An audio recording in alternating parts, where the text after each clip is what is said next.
সিনিয়রদের ব্যাটিং ব্যর্থতায় এক ম্যাচ আগেই শেষ বাংলাদেশ চ্যাম্পিয়ন্স ট্রফি অভিযান। গ্রুপ পর্ব থেকে বিদায় নিল শান্তর দল 5 উইকেটের জয়ে সেমিফাইনালে নিউজিল্যান্ড। খালি হাতে আরও একটা আইসিসি ইভেন্ট থেকে বিদায়ে নিজেদের সীমাবদ্ধতা মেনে নিলেন অধিনায়ক শান্ত। সতীর্থদের সিরিয়াস হওয়ার তাগিদ দিলেন মুশফিক রিয়াদকে দলে নেওয়ার ব্যাখ্যা।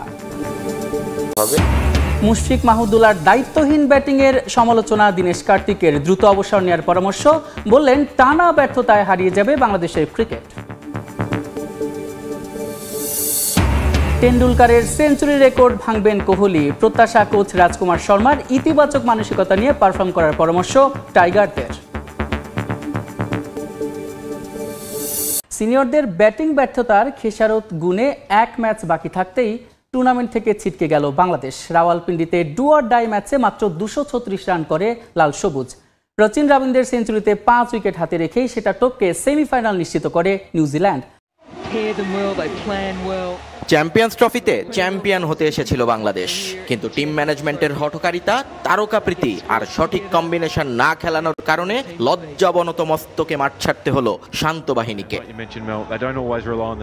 অধিনায়ক চ্যাম্পিয়ন হতে চাইলেও দলের সদস্যরা সেটা চেয়েছিলেন কিনা সে প্রশ্ন ওঠা এখন অবান্তর নয়, কারণ সুযোগ পেয়েও যে তা হেলায় হারালেন তানজিদ তামিম। দারুণভাবে শুরু করে 2 ছক্কা 1 4 হাঁকিয়ে ফিরলেন 24 বলে 24-এ। ওয়ান ডাউনে নামা মিরাজ তো এক কাঠি সরেশ, এসেই হাঁকান ওভার বাউন্ডারি, পরের ওভারে বাউন্ডারি। কিন্তু ক্রিকেট যে শুধু মারার নয়, মাঝে মাঝে ধরতেও হয়, তা ভুলে গিয়েছিলেন সহ অধিনায়ক। ফলাফল 13 রানেই শেষ উচ্চাভিলাষী ইনিংস। তাওহিদ হৃদয় ছিলেন নিজের মতোই, প্রাথমিক চাপ সামাল দিতে খোলসবন্দি করে ফেলেন নিজেকে, যেখান থেকে আর বের হওয়া হয়নি। রিয়াদ মুশফিক তো বাংলাদেশ ক্রিকেটকে রীতিমতো হাস্যরসে পরিণত করলেন। 2 ভাইরা ভাই খেললেন 19 বল, বিপরীতে রান করলেন 6।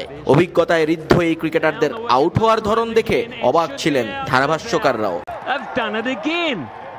এরপরও যে বাংলাদেশের রানটা 230 ছুঁয়েছে তার পুরো কৃতিত্ব শান্ত, জাকের এবং রিশাদের। 3 জন মিলে চেষ্টা করে দলকে পৌঁছে দেন ভদ্রস্থ এক জায়গায়। শান্ত করেন দলীয় সর্বোচ্চ 77, জাকেরের ব্যাট থেকে আসে 45 রান, আর রিশাদ একমাত্র ব্যাটার হিসেবে 100-র বেশি স্ট্রাইক রেটে করেন 26।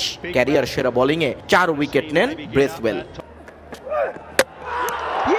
জবাব দিতে নেমে কিউইরাও হাঁটে বাংলাদেশের দেখানো পথে। প্রথম ওভারেই আগের ম্যাচের সেঞ্চুরিয়ান উইলিয়ং এর স্টাম্প উপড়ে দেন তাসকিন, আর উইলিয়ামসন ফেরেন নাহিদ রানার গতির কাছে পরাস্ত হয়ে। প্রথম বলটা 147.5 কিলোমিটার গতির পর তৃতীয়টা ছিল 145-এর বেশি, আর তাতেই কুপকাত ব্ল্যাক ক্যাপদের প্রাণ ভোমরা। কিন্তু এরপরেও হাল ছাড়েনি নিউজিল্যান্ড। দেখে শুনে প্রাথমিক ধাক্কা সামাল দেন রচিন রবীন্দ্র এবং কনওয়ে। দ্রুতই পাল্টা আক্রমণও করেন তারা, তবে জুটিতে 57 উঠতেই বোল্ড ডেভন কনওয়ে, শিকারী মুস্তাফিজুর রহমান। তবে ওখানেই শেষ সব জারিজুরি। শিশিরের আধিক্য বাড়তেই নিষ্প্রভ হয়ে পড়েন টাইগার বোলাররা। সেঞ্চুরি করে দলকে সহজ জয়ের পথে এগিয়ে নেন রচিন রবীন্দ্র। পরে আরও 2 উইকেট পড়লেও নিউজিল্যান্ডের তাতে কিছুই আসে যায়নি। সহজ জয়ে ভারতকে নিয়ে সেমিতে উঠে গেল মিচেল সেন্টনারের দল, আর স্বাগতিকদের নিয়ে দেশে ফেরার টিকিটটা নিশ্চিত করেছে বাংলাদেশ। খালি হাতে আরও একটা আইসিসি ইভেন্ট থেকে বিদায় নিয়ে নিজেদের সীমাবদ্ধতা মেনে নিয়েছে টাইগার অধিনায়ক নাজমুল হোসেন শান্ত। ব্যর্থতার পর নিজেদের মানসিকতার পরিবর্তন আনার অঙ্গীকার তার ব্যাখ্যা দিলেন মুশফিক রিয়াদকে দলে নেওয়ার। বলছেন টিম ম্যানেজমেন্টের চাওয়াতেই একাদশে ছিলেন তারা। প্রথম ম্যাচের মতো কিউইদের বিপক্ষে হারে শান্তর কাঠগড়ায় নখরদন্তহীন ব্যাটিং ইউনিট। এখানে আমরা রেগুলারলি 300 করি না, এটা সত্যি, এটা মেনে নিতেই হবে। এই অভ্যাসটা তৈরি করাটা ইম্পর্টেন্ট, যে রেগুলার কিভাবে আমরা 300 করতে পারি। আমরা হঠাৎ 1 দিন 2 দিন 300 করি। এই জিনিসটা থেকে বের হওয়ার জন্য আমাদের হয়তো প্র্যাকটিসে বলেন উইকেটগুলো আর একটু বেটার, রেগুলার কিভাবে ভালো উইকেটে খেলা যায়, রেগুলার বড় বড় টিমের সাথে এই ধরনের স্কোর করা যায়, এটা ইম্পর্টেন্ট। এই টিমে কেউ অটো চয়েস নাই। দেখেন সৌম্য টপ অর্ডারে ব্যাটিং করে এবং রিয়াদ ভাই লোয়ার মিডল অর্ডারে ব্যাটিং করে। সো আসলে সৌম্য যদি খেলতো আসলে কোথায়, তাহলে আমাদের ব্যাটিং অর্ডারটা অনেক বেশি পরিবর্তন করা লাগতো। আমার মনে হয় চিন্তা ভাবনাতে আরেকটু চেঞ্জেস আনতে হবে আমাদের, এবং আমাদের আরেকটু কিভাবে আমরা দলের জন্য কন্ট্রিবিউট করতে পারি, ওই রেসপন্সিবিলিটিসটা নিয়ে ব্যাটিং করতে পারি, আসলে আমাদেরই করতে হবে। এখন আপনি যদি দেখেন যে আমরা অনেক বেশি পরিবর্তন করতে থাকি, আজকে একজন কালকে আরেকজন, তো ওই ব্যাটসম্যানের জন্যও ডিফিকাল্ট। সো আমাদের যেরকম রিসোর্স আছে এদেরকেই অপরচুনিটি দিয়ে দিয়ে আমাদের আসলে এই জায়গাটাতে পরিবর্তন আনতে হবে এবং রেসপন্সিবিলিটিস নিতে হবে। আমার মনে হয় যে এই জায়গাটাতে আমাদের অনেক বড় গ্যাপ হয়ে যাচ্ছে, যে আমরা, আমার মনে হয় যে একটু হালকাভাবে নিচ্ছে, আর একটু রেসপন্সিবিলিটিস নেওয়া উচিত। অফ ফর্মে থাকা মুশফিকুর রহিমকে বাঁচাতে গিয়ে পুরো বাংলাদেশ ক্রিকেটকে ডোবালো টাইগার ম্যানেজমেন্ট। সাম্প্রতিক সময়ে টানা অফ ফর্মে থাকার পরও কেবলমাত্র নামের ভারের কারণে দলে রাখা হয় মুশিকে। আর রিয়াদকে দলে ঢোকাতে তখন নাম কাটা পড়ে নিউজিল্যান্ডের বিপক্ষে রানে থাকা সৌম্য সরকারের। আর এই কারণেই আরও একবার বিসিবির তারকা প্রীতির বলি হলো বাংলাদেশ ক্রিকেট। মুশফিকুর রহিম বাংলাদেশের ক্রিকেটের পকেট ডায়নামো, কারো কারো ভাষায় মিস্টার ডিপেন্ডেবলও। টেস্ট ইতিহাসে উইকেট রক্ষক ব্যাটার হিসেবে আছে তার দুটো ডাবল সেঞ্চুরি। মোট রান তো লাল সবুজের ক্রিকেটে রীতিমতো ঈর্ষা জাগানিয়া ৬,৬০৭। ওয়ানডে ক্রিকেটেও কম যান না মুশফিক, যেখানে আছে ৯টা শতক আর ৪৯টা 50, ৩৬-এর বেশি গড় আর ৭৯ স্ট্রাইক রেটটাও দারুণ এক দিবসীয় ক্রিকেটের জন্য। তবে এই পরিসংখ্যানটাই এখন কুরে কুরে খাচ্ছে বাংলাদেশের রঙিন পোশাকের ক্রিকেটকে। তারকা দুটিতে উজ্জ্বল মুশির ব্যাটে রান না থাকা সত্ত্বেও তাকে টেনে চলেছে টিম ম্যানেজমেন্ট। কারণ অতীতটা সুন্দর মুশফিকুর রহিমের, যদিও এই অতীতের বন্দনায় মারতে গিয়ে দেশের ক্রিকেটের বর্তমানটা যে ১২টা বাজিয়ে দিচ্ছে টিম ম্যানেজমেন্ট, সেদিকে যেন হুঁশই নেই বিসিবির। তাই তো নিউজিল্যান্ডের বিপক্ষে দারুণ রেকর্ড থাকার পরও চ্যাম্পিয়ন্স ট্রফির বাঁচা মরার লড়াইয়ে বাইরে থাকতে হয় সৌম্য সরকারকে। কারণ নামের ভারে তিনি যে মুশির কাছাকাছি কেউ নন। অথচ শেষ ৫ ওয়ানডে ইনিংসে তিনি এগিয়ে ছিলেন মুশফিকের চেয়ে। মুশি যেখানে ১৩ এভারেজে করেছেন ৫ ইনিংসে ৬৫, সেখানে সরকারের রান ২৩ গড়ে ১১৮। মুশফিকের শেষ 50 ৫ ইনিংস আগে, আর সৌম্য করেছেন মাত্র ১ ইনিংসের ব্যবধানে। কিন্তু এরপরও সৌম্য সরকার থাকেন স্কোয়াডের বাইরে আর মুশফিক একাদশে। শুধু যে মুশফিককে টানতে হবে সেটাই কিন্তু নয়, সাইলেন্ট কিলার মাহমুদুল্লাহকেও তো লাগবে শান্তর। অথচ আলোচনা ছিল মুশির বদলেই দলে ঢুকবেন রিয়াদ, কিন্তু দুই সিনিয়রের তুলনায় তারকা দুটি আর ফ্যান বেজ না থাকাটাই কাল হয়েছে সৌম্যের জন্য।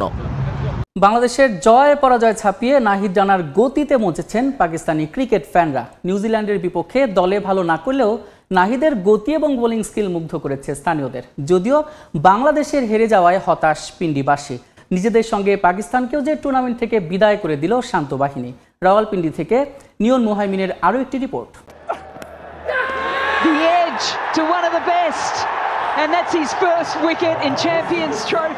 নাহিদ রানা বাংলাদেশ পেস ইউনিটের নতুন সেন্সেশন। দেশ থেকে দেশের বাইরে এখন তার নাম ডাক। পাকিস্তান ভারত উইন্ডিজ হয়ে শেষ হওয়া বিপিএলেও তার গতির সামনে পরাস্ত হয়েছেন তাবৎ দুনিয়ার বাঘা বাঘা ব্যাটার। দুরন্ত গতি আর লেংথ দেখে তাকে যত্ন করার পরামর্শ দিয়েছেন অ্যামব্রোসের মতো কিংবদন্তিরাও। এবার সেই রানার জন্য ছিল আরো বড় পরীক্ষা আইসিসি চ্যাম্পিয়ন্স ট্রফি। তবে দুবাইয়ে ভারতের বিপক্ষে তাকে দেখতে না পেয়ে হতাশ হয়েছিলেন সমর্থকরা। কিন্তু নিউজিল্যান্ড ম্যাচে পূরণ হয়েছে সে আশা, অভিষেক হলো আইসিসি ইভেন্টে। সেই ভয় ধরা নিয়ে গতি দিয়ে তিনি পরাস্ত করেছেন কিউই দলের সবচেয়ে অভিজ্ঞ ক্রিকেটার উইলিয়ামসনকে।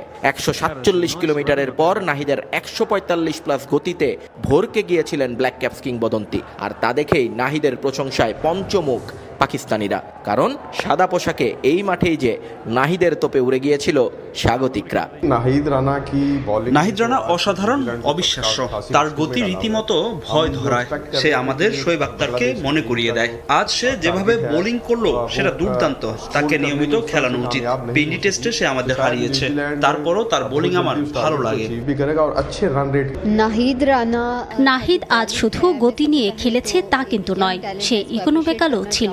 বোর্ডের রান নেই, তারপরও সে চেষ্টা করে গেছে প্রতিপক্ষকে আটকাতে। যে কোনো দল এমন বোলার পেলে লুফে নেবে। তোমরা লাকি নাহিদের মতো বোলার পেয়েছ। এদিকে বাংলাদেশের হারে হতাশ পাকিস্তানিরাও। অনেকে তো রীতিমতো ক্ষুব্ধ, কারণ এই হারে যে বিদায় ঘণ্টা বেজে গেছে স্বাগতিকদের। এখন অপেক্ষা একটা নিয়ম রক্ষার লড়াইয়ের, যেখানে পাকিস্তানের মুখোমুখি হবে বাংলাদেশ। দুদলের সমর্থকদেরই এখন চাওয়া অন্তত একটা জয় পাবে তাদের প্রিয় দল। एक्सपेक्ट तो कर रहे थे कि बांग्लादेश जीत जाए ताकि पाकिस्तान के कोई चांस बने, लेकिन नहीं हो सका कुछ। मैच बहुत अच्छा लगा, अगर बांग्लादेश जीता तो और ज़्यादा अच्छा लगता। इसीलिए तो हम उनको सपोर्ट कर रहे थे, लेकिन ऐसा नहीं हुआ और पाकिस्तान जो है वो उनकी जो आखिरी उम्मीद थी वो भी ख़त्म हुई और पाकिस्तान जो है वो टूर्नामेंट से बाहर हुआ।